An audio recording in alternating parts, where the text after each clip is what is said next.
வணக்கம் குருஜி. வணக்கம் sir. June மாத ராசி பலன்.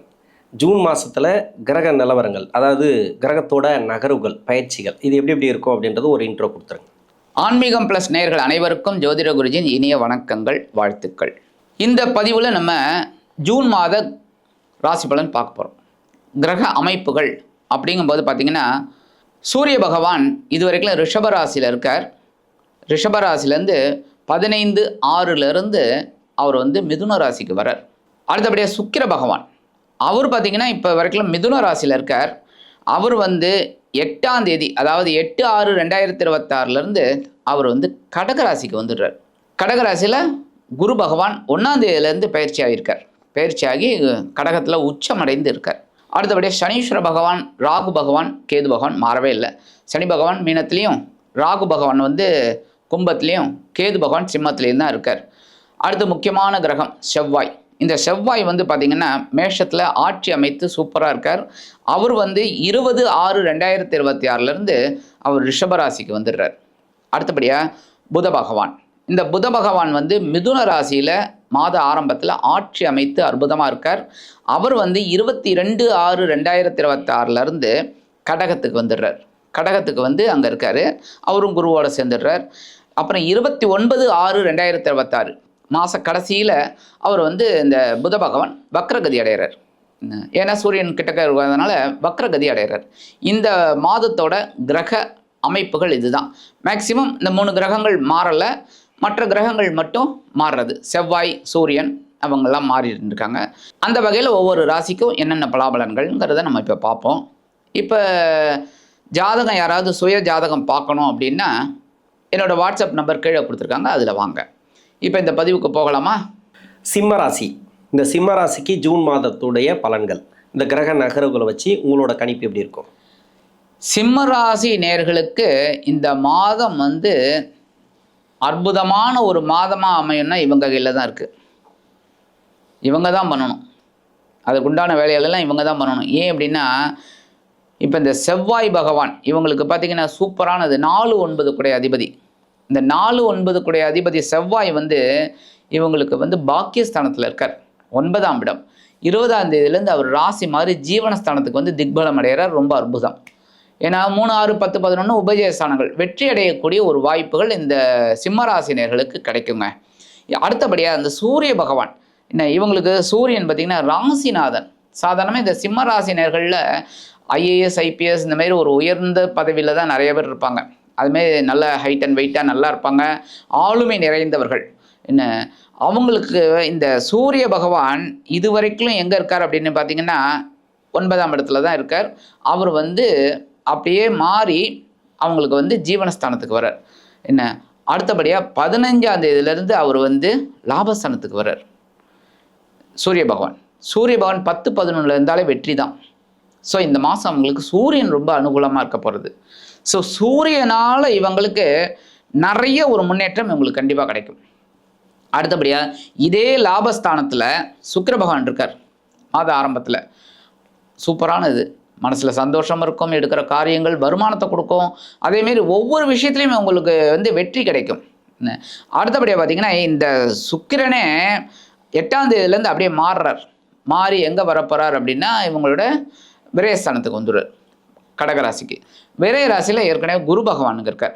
ஸோ குருவும் சுக்கிரனை சேர்ந்துட்டு ஏகப்பட்ட செலவுகளை கொடுக்கக்கூடிய ஒரு இடத்துல அங்கே வரப்போகிறாங்க. ஸோ செலவுகள் கொஞ்சம் இவங்களுக்கு கைமீறி போகக்கூடிய அளவில் இருக்கும். அதாவது எக்ஸ்ட்ரா இன்கம் எவ்வளோ வருதோ அதேமாரி எக்ஸ்ட்ரா எக்ஸ்பென்சஸும் அதிகமாக இருக்கும். செலவு ஸோ வரவு எவ்வளோ வருதோ அதுக்கேற்ற மாதிரி செலவும் இருக்கக்கூடிய ஒரு இது. அதேமாரி இவங்களுக்கு பார்த்திங்கன்னா சுக்கிரனும் செலவுக்கு கொண்டு வர மாதிரி இருக்கார். புதனும் அங்கே இருக்கார். புதன் லாபஸ்தானத்தில் இருக்கார். ஆரம்பத்தில், மாத ஆரம்பத்தில் லாபஸ்தானத்தில் இருக்கார். அப்போ சூரியனோட சேரும்போது புத ஆதித்ய யோகத்தை கொடுக்குறார். ரொம்ப அற்புதம். அடுத்தபடியே 22ஆம் தேதியிலேருந்து இந்த புதன் மாறுறார். இந்த புதன் பார்த்திங்கன்னா இவங்களுக்கு 2/11 கூடிய அதிபதி. ஸோ அவர் எங்கே வரார் அப்படின்னு பார்த்தீங்கன்னா அவரோட விரயராசிக்கு தான் வரார். அப்போ இந்த விரயராசிக்கு வரக்கூடிய புத பகவான், குரு பகவான், சுக்கிர பகவான் செலவுகளை கொஞ்சம் நிறையாவே கொடுப்பாரு. மாத கடைசியில் இந்த புதன் வக்ரகதி அடைகிறார். இதுதான் இவங்களோட இது. அப்போ இவங்களுக்கு மாதம் முழுவதும் ஒரு நன்மை தரக்கூடிய ஒரு கிரகம் அப்படின்னு பார்த்தீங்கன்னா கண்டிப்பாக சூரிய பகவானை சொல்லலாம். அடுத்தது செவ்வாய் 20ஆம் தேதியிலேருந்து அவங்களுக்கு ரொம்ப ஃபேவரபுளாக வரப்போகிறாங்க. ஏன்னா செவ்வாய் 4-9 அப்படிங்கும்போதே பாக்கியங்களை அனுபவிக்கக்கூடிய ஒரு பாக்கியத்தை கண்டிப்பாக இந்த செவ்வாய் பகவான் உத்தியோகத்திலையும் கொடுப்பார், தொழில் வியாபாரத்திலையும் கொடுப்பார். கண்டிப்பாக சார். இப்போ தொழில் வியாபாரம் தான் பிரச்சனையாக இருக்குது. பிரச்சனை அவங்களுக்கு அந்த பிரச்சனைகளும் ஓயும். ஏன்னா உத்தியோகத்தில் பார்த்தீங்கன்னா சக நண்பர்கள்ட்ட சண்டை, அதனாலே இவங்களுக்கு வந்து அந்த உத்தியோகத்தில் ஒரு கான்சன்ட்ரேஷன் இல்லை.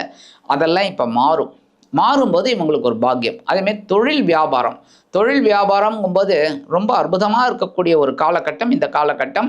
இவங்க கொஞ்சம் கான்சன்ட்ரேஷன் பண்ணணும். ஏன் அப்படின்னா முக்கியமான கிரகம் பார்த்திங்கன்னா அவங்களுக்கு அஷ்டமத்தில் உட்காந்துட்டு இருக்காங்க.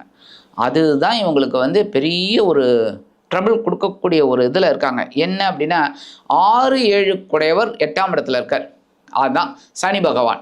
இந்த சனி பகவான் அப்படிங்கும்போதே 6ஆம் இடத்து அதிபதி மறைவு.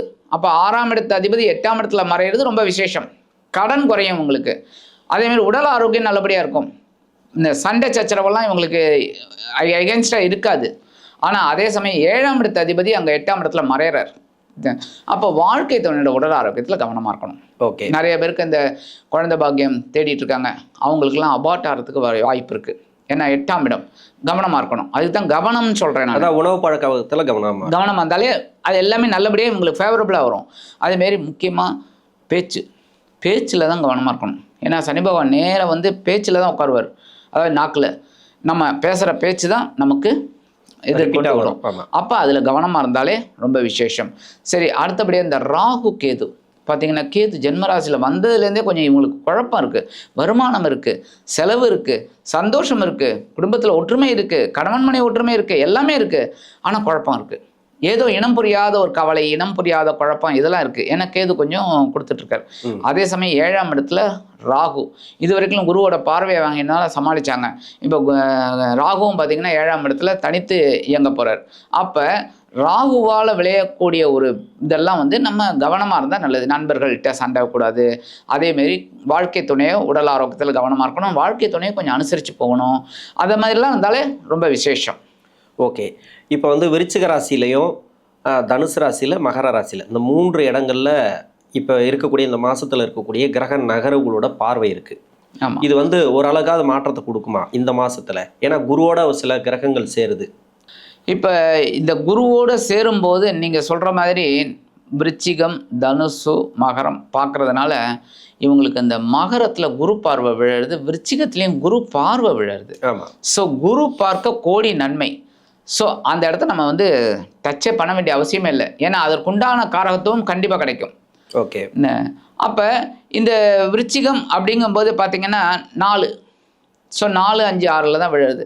4, 6 பற்றி நம்ம கவலைப்பட வேண்டிய அவசியமே இல்லை. ஏன்னா குரு பார்க்க இவங்களுக்கு வந்து எல்லா வேலைகளும் ஆட்டோமேட்டிக்காக நடக்கும். சொத்து வாங்கணும்னு நினைக்கிறவங்க, ஆமாம், இடம் சார்ந்து அந்த பூமி சார்ந்த இதெல்லாம் அவங்களுக்கு கிடைக்கும்.